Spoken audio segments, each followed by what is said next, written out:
O que a gente tem de fato, Natuza, é o reconhecimento de que houve reuniões para tratar de minuta golpista.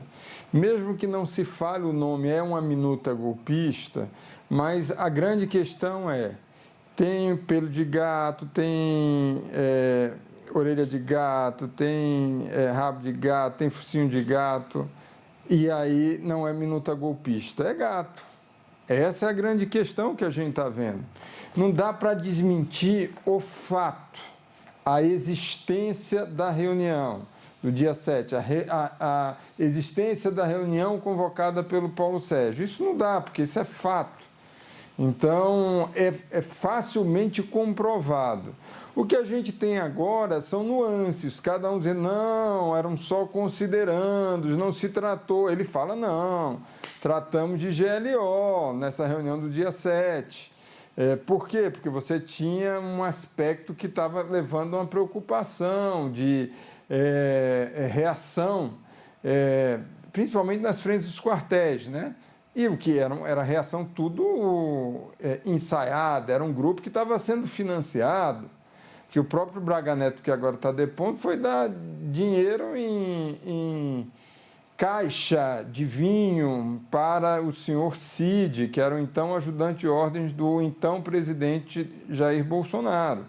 Então, assim, você tinha algo que estava sendo produzido nessas manifestações para que houvesse um pretexto. Essa é a linha, inclusive, da denúncia apresentada pela Procuradoria-Geral da República, e essa é a linha que está sendo colocada no julgamento. Veja, o general Paulo Sérgio, ele vai além, porque a essa altura do campeonato, Natuza, e para concluir, o que é importante a gente colocar? É cada um por si.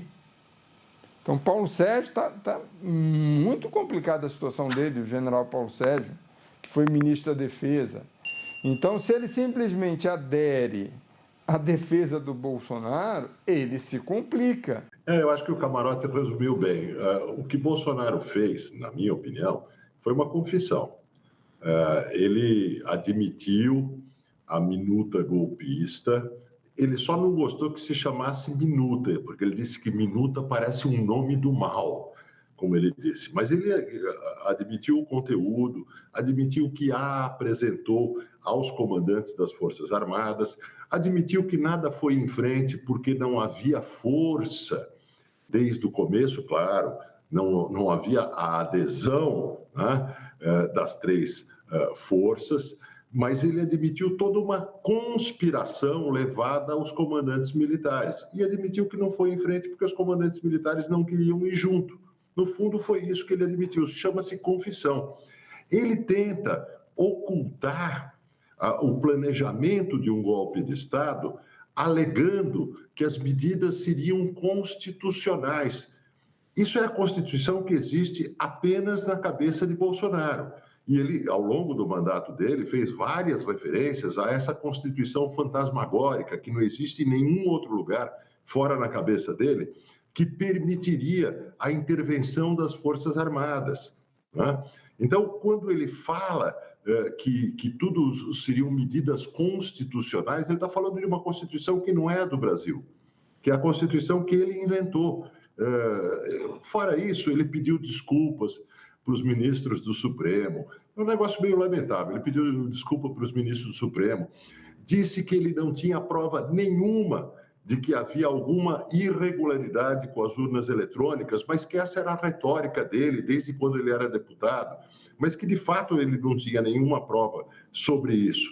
E aí fica muito claro que se alguém não tem nenhuma prova sobre isso, mas procura saídas para evitar que o resultado das eleições se confirme com a posse de um novo governo, isso é uma tentativa de golpe de Estado. Então, eu acho que o depoimento dele foi muito importante porque foi uma confissão de tentativa de golpe de Estado. Eu tenho quase certeza de que é assim que os juízes vão ver o depoimento de Bolsonaro, ele confirma, né, as provas existentes.